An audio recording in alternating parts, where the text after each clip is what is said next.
tepuk tangan bagi Tuhan, haleluya. Sebelum duduk, berikan selamat hari Natal kepada saudara kita di sekitar kita.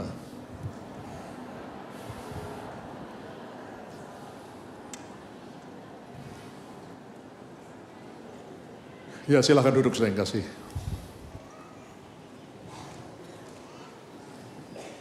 Shalom, saudara saya kasih. Khotbah saya hari ini saya beri judul, Rebutlah Mahkota yang Abadi. Mungkin saudara ada yang bertanya-tanya, apa hubungannya hari Natal dengan mahkota? Saudara, di hari Natal kita merayakan hari kelahiran Tuhan Yesus. Biasanya kalau kita mengunjungi bayi yang baru lahir, keluarganya saudara, kita selalu bawa hadiah. Benar atau benar? Ya, kita bawa hadiah sesuatu gitu, buah tangan. Orang Majus membawa emas, kemenyan, dan mur. Apa yang kita bawa ketika kita merayakan hari kelahiran Tuhan Yesus? Nomor satu, hati kita. Katakan, hati saya. Hati kita persembahkan pada Tuhan. Hidup kita persembahkan pada Tuhan. Itu yang Tuhan kehendaki. Tetapi, dengar baik-baik saudara. Rencana Tuhan pada waktu menciptakan kita, saudara dan saya, bukan saja supaya kita selamat masuk surga, tapi supaya kita menjadi pengantin-pengantin Kristus, bahkan menjadi raja-raja bersama Tuhan Yesus. Kita dijadikan oleh Allah supaya sama serupa dengan gambaran putranya, Yesus Kristus. Tuhan ingin kita menjadi seperti Yesus. Katakan, saya harus menjadi seperti Yesus. Siapa yang mau jadi seperti Yesus? Oh, berikan tepuk tangan yang baik, hebat bagi dia. Haleluya. Mahkota itu bicara tentang raja. Saudara, siapa di sini yang sudah lahir baru? Sudah menerima Yesus sebagai Tuhan Juru Selamat di dalam hatinya, dalam hidupnya? Angkat tangan tinggi-tinggi. Oh, kita semua sudah. Saudara, pada waktu kita lahir baru, Roh Yesus atau Roh Kudus masuk dalam hati kita. Dan pada saat itu kita mengalami apa yang oleh Alkitab disebut kelahiran baru. Kita lahir baru menjadi bayi dalam kerajaan Allah. Tapi bayi tidak boleh tetap tinggal bayi. Bayi itu harus bertumbuh menjadi makin besar, makin dewasa. Menjadi anak Allah yang dewasa secara rohani. Saudara, di dalam bahasa Yunani, bayi atau anak kecil itu namanya teknon. Apa saudara? Teknon. Tapi anak yang sudah dewasa, putra, son, itu adalah huios. Tuhan tidak mau kita hanya tetap menjadi teknon, anak-anak kecil secara rohani. Tapi kalau saudara dan saya ingin memberikan hadiah yang terindah bagi Tuhan, jadilah seperti rencana agung Allah, yaitu menjadi huios bagi Tuhan. Berikan tepuk tangan bagi Tuhan, haleluya. Hanya anak-anak Allah yang dewasa rohani, itu akan menjadi pengantin Kristus, dan akan menjadi raja-raja bersama dengan Tuhan Yesus. Mari kita baca ayat yang sudah sangat terkenal. Sebab seorang anak telah lahir untuk kita, seorang putra telah diberikan untuk kita. Lambang pemerintahan ada di atas bahunya, dan namanya disebut orang, penasihat ajaib, Allah yang perkasa, Bapa yang kekal, Raja damai.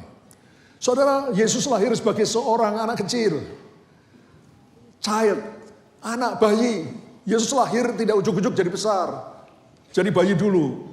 Lalu bertumbuh besar sampai menjadi putra, anak yang dewasa rohani, son, dan akhirnya menjadi raja damai. Saudara yang kekasih, mari saudara, kita tahu rencana Allah bagi kita. Siapa yang ingin memberikan hadiah terindah bagi Tuhan? Angkat tangan tinggi-tinggi.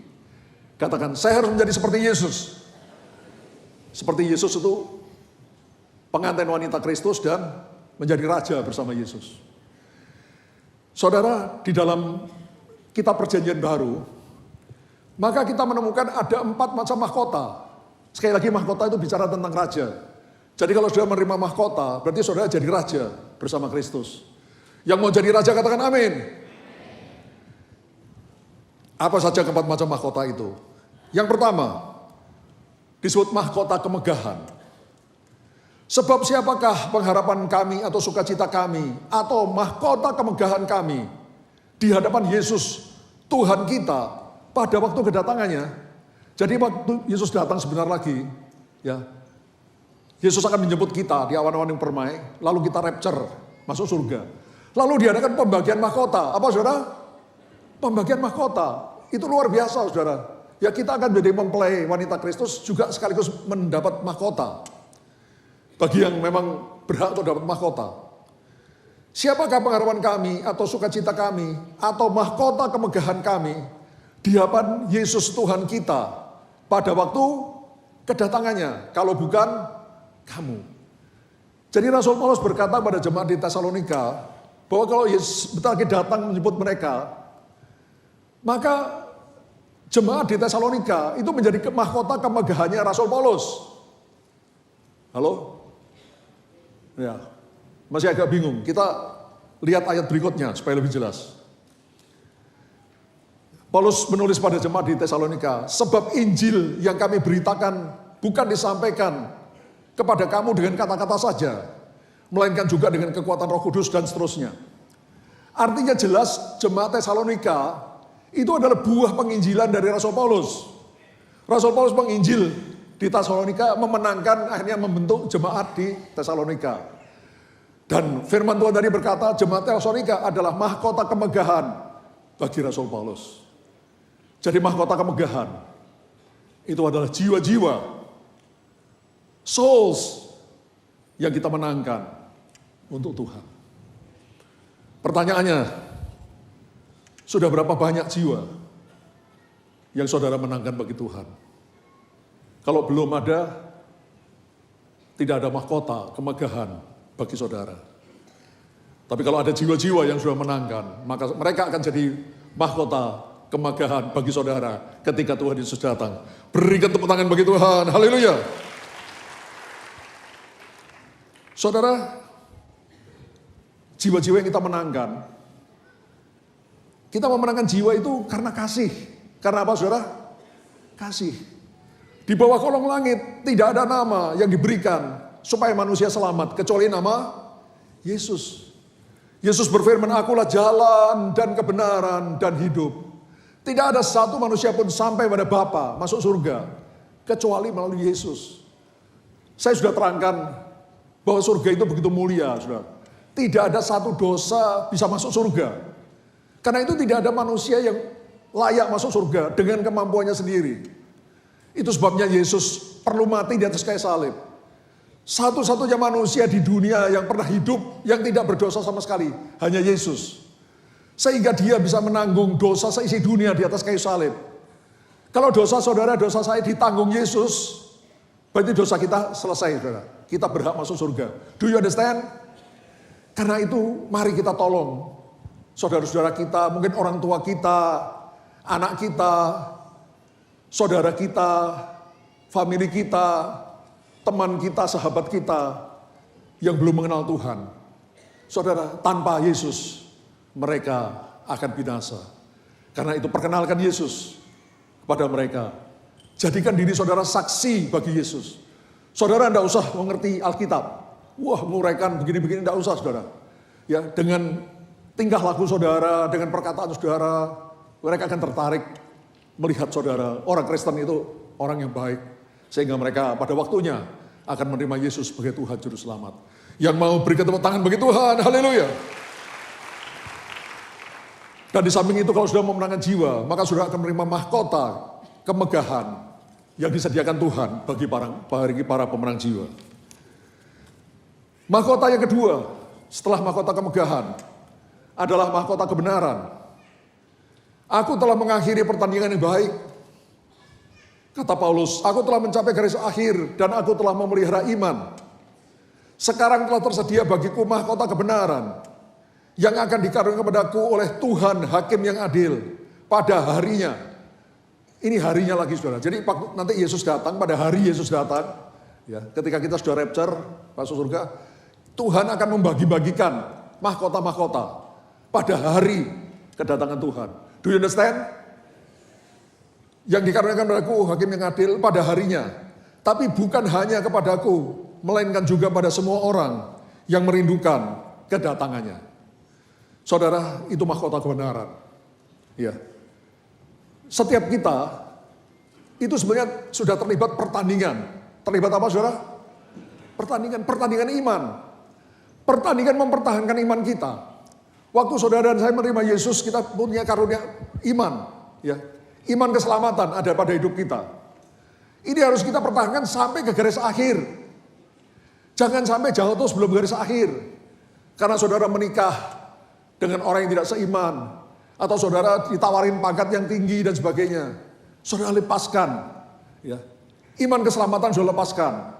Sebelum mencapai garis akhir. Sebelum saudara meninggal atau rapture. Saudara lepaskan. Maka selamat tinggal surga.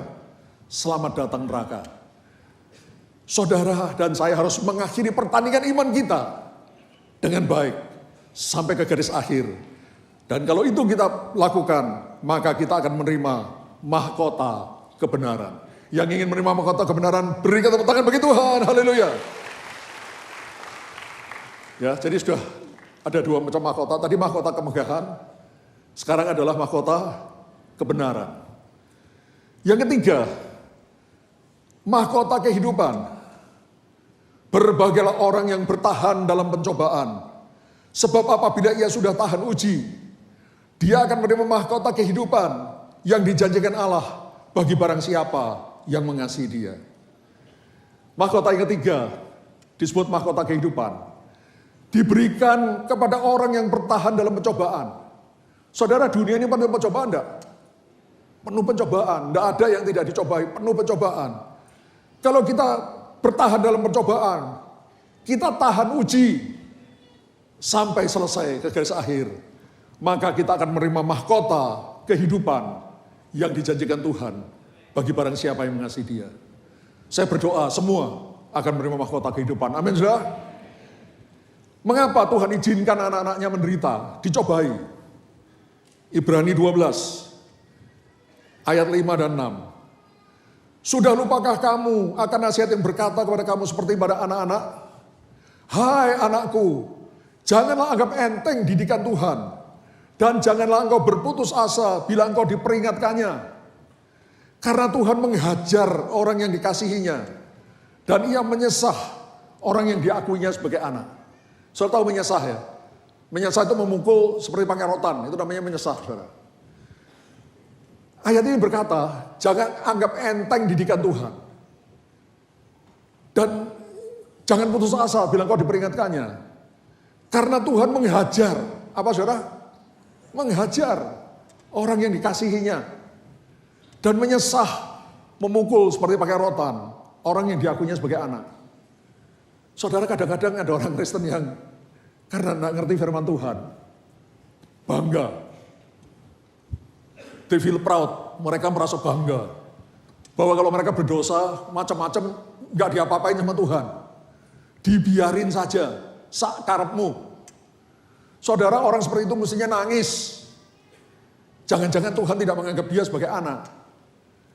Kalau Tuhan menganggap sebagai anak, firman Tuhan berkata Tuhan menghajar orang yang dikasihinya dan menyesah orang yang diakuinya sebagai anak. Saudara, mari periksa dirimu, saudara, diriku. Kalau kita melakukan kesalahan, apa dibiarkan oleh Tuhan? Atau ditegur? Kalau ditegur, gak mau, dihajar. Kalau dihajar, gak mau terus, nah bahaya saudara. Lama-lama dibiarkan aja, sakarepmu. Dan kalau itu terjadi, celakalah kita. Karena Tuhan menghajar orang yang dikasihinya. Dan menyesah orang yang diakuinya sebagai anak. Yang mau dihajar Tuhan, disesah. Ini tidak enak nih. Berikan tepuk tangan. Ciamik, ya. Bahasa Perancis, ciamik. Ya, bagus. Itu berarti saudara sudah dewasa rohani. Ya kalau saudara bocah, dihajar, wow, mencak-mencak saudara. Ngapain ini? Kalau anak kecil dihajar kan, papi tidak sayang sama sinyo itu. Sinyo dihajar, enggak saudara. Ya. Ketika disayang oleh Tuhan, dihajar. Supaya tabiat-tabiat dosa yang kita bawa dari lahir kita, mungkin sombong, iri hati, kemunafikan, ya suka ngomongin orang dan sebagainya. Tabiat-tabiat dosa itu rontok karena dihajar oleh Tuhan dan diganti dengan tabiat atau karakter seperti Yesus. Kasih, sukacita, damai sejahtera, kebaikan, kesabaran, kemurahan, kesetiaan, kelemah lembutan, penguasaan diri. 9 buah roh. Dan kalau saudara punya karakter seperti Kristus, saudara akan menjadi anak Allah yang seperti Yesus. Yang akan menjadi pengantin Kristus dan memerintah menjadi raja bersama Kristus. Berikan tepuk tangan bagi Tuhan. Haleluya.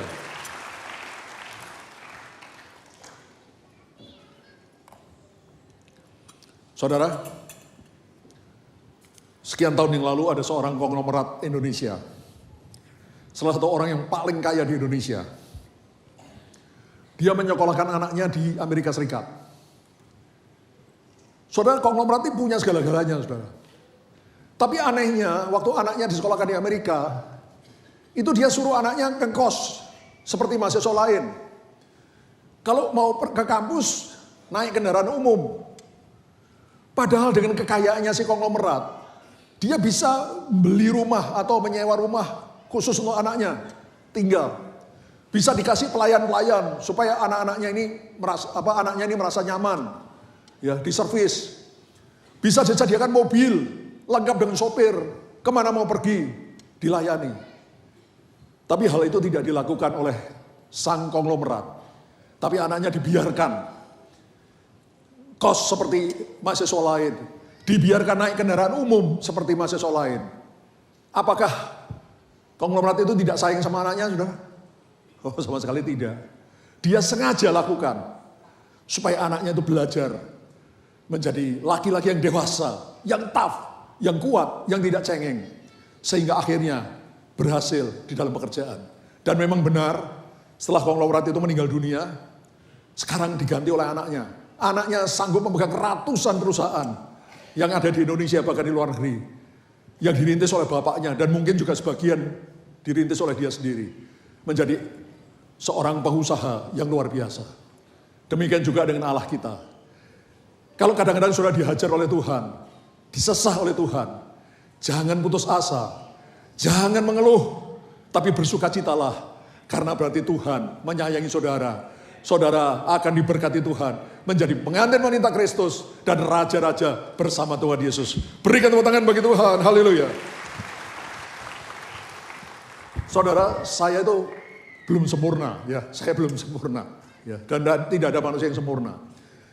Tapi saya sudah mengalami sendiri, saudara, bagaimana dulu saya yang anak Tuhan yang tidak karu-karuan, dihajar Tuhan berkali-kali sampai kapok. Sampai sekarang kalau saya melakukan hal dosa yang kecil aja, saya periksa diri, cepat saya bertobat, saudara. Ditegur cepat bertobat, saya nggak mau macam-macam, saudara. Muter-muter, enggak, Tuhan itu gara-gara si anu, enggak, cepat bertobat. Dan saya lihat, karena Tuhan menghajar saya berkali-kali, maka karakter saya yang aneh-aneh itu luntur, diganti karakter sebagai Kristus, biarpun belum sempurna. Saya tahu, saudara, di tempat ini, saudara dan saya akan menjadi raja-raja bersama Kristus. Itulah hadiah Natal yang terindah bagi Tuhan. Berikan tepuk tangan bagi Tuhan, haleluya. Dan mahkota yang keempat adalah mahkota kemuliaan. Maka kamu, kata Tuhan Yesus, bila Gembala Agung datang, Gembala Agung itu Tuhan Yesus sendiri, datang untuk kedua kalinya sebentar lagi, kamu akan menerima mahkota kemuliaan. Katakan mahkota kemuliaan yang tidak dapat layu. Ya. Jadi kalau Tuhan Yesus datang sebentar lagi, ini juga menguatkan ayat-ayat di atas tadi, saudara. Kedatangan Tuhan kedua kalinya itu akan membawa hadiah, mahkota bagi kita. Mahkota yang tidak dapat layu. Kalau mahkota di dunia ini bisa layu, saudara. Kita sekarang menjadi raja misalkan, tapi nanti sekian tahun bisa diturunkan atau dan sebagainya. Ya. Tapi kalau mahkota dari surga, dari Tuhan Yesus, itu mahkota yang abadi, yang tidak dapat layu. Kita akan menjadi raja untuk selama-lamanya. Berikan tepuk tangan bagi Tuhan, haleluya. Dan mahkota kemuliaan itu diberikan oleh Tuhan Yesus bagi orang-orang yang menggembalakan kawanan domba Allah dengan baik. Mari kita baca ayatnya. Ini perkataan Tuhan Yesus sendiri. Gembalakanlah kawanan domba Allah yang ada padamu. Jangan dengan paksa, tapi dengan sukarela. Sesuai dengan kehendak Allah. Dan jangan karena mau mencari keuntungan, tapi dengan pengabdian diri. Saudara-saudara, ini adalah kawanan domba Allah. Bukan kawanan dombanya Pak Yongki, enggak saudara. Saudara milik Tuhan. Amin. Kawanan domba Allah.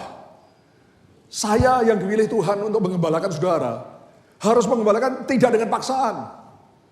Tidak karena terpaksa, tapi dengan sukarela. Sesuai kehendak Allah. Dan bukan karena mau mencari keuntungan sendiri, tapi dengan pengabdian diri. Mohon maaf saudara, bukan sombong-sombongan, saya juga pernah saksikan di sini. Sebelum jadi pendeta full timer, saya adalah direktur di sebuah perusahaan. Ya, saya masih bekerja dengan baik, tapi Tuhan mengatakan, ini waktunya engkau menjadi pendeta full timer.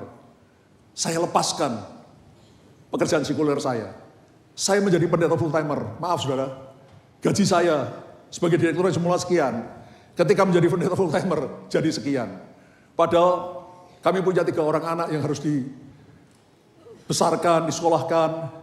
Juga ada saudara-saudara kandung saya di kota Surabaya yang harus saya hidupi karena orang tua kami sudah meninggal. Wah, berat saudara. Tapi saya menjadi gembala, bukan karena terpaksa, tapi dengan sukarela. Dan bukan untuk mencari keuntungan diri sendiri, tapi dengan pengabdian diri. Janganlah kamu berbuat seolah-olah kamu mau memerintah atas mereka yang dipercayakan padamu. Ya ada gembala-gembala yang caranya mengembalakan itu dengan keras ya, dengan paksa. Tapi hendaklah kamu menjadi teladan bagi kawanan domba Allah.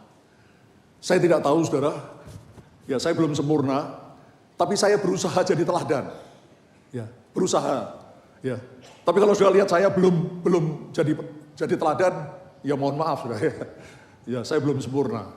Ya, saudara boleh ngomong sama saya, Pak, Bapak belum jadi teladan dalam hal ini. Ya, tapi saya kira saya sudah cukup memberikan teladan, keluarga saya baik-baik, istri saya, istri yang tercinta, ya. Anak-anak saya juga Tuhan berkati dan sebagainya. Saya mengembalakan dengan sungguh-sungguh. Biarpun pasti ada kekurangan, ya karena manusia tidak ada yang sempurna. Tapi bagi orang-orang yang mengembalakan kawanan domba Allah dengan baik, dengan setia, mereka akan menerima mahkota kemuliaan. Berikan tepuk tangan bagi Tuhan. Saudara mungkin berkata, loh Pak, berarti yang menerima mahkota kemuliaan hanya pendeta-pendeta dong Pak, gembala-gembala sidang, gembalanya jemaat-jemaat. Oh enggak saudara, gembala kul, ya saudara juga mengembalakan kawanan domba Allah. Mungkin tidak banyak, mungkin 6 orang, sampai 15 atau 20 orang. Kalau sudah gembalakan dengan baik, saudara juga menerima mahkota kemuliaan. Pengerja di sini, saudara juga bisa menjadi mentor, menjadi teladan bagi jemaat. Ya, saudara bisa lakukan. Orang tua bisa menjadi gembala bagi anak-anaknya. Dan kita semua bisa menjadi gembala dan teladan bagi orang-orang di sekitar kita. Saya ingat dulu saudara ketika saya masih kerja di sekuler, sebelum saya mengundurkan diri menjadi pendeta sepenuh waktu. Orang-orang di kantor saya itu memanggil saya pendeta, si pendeta.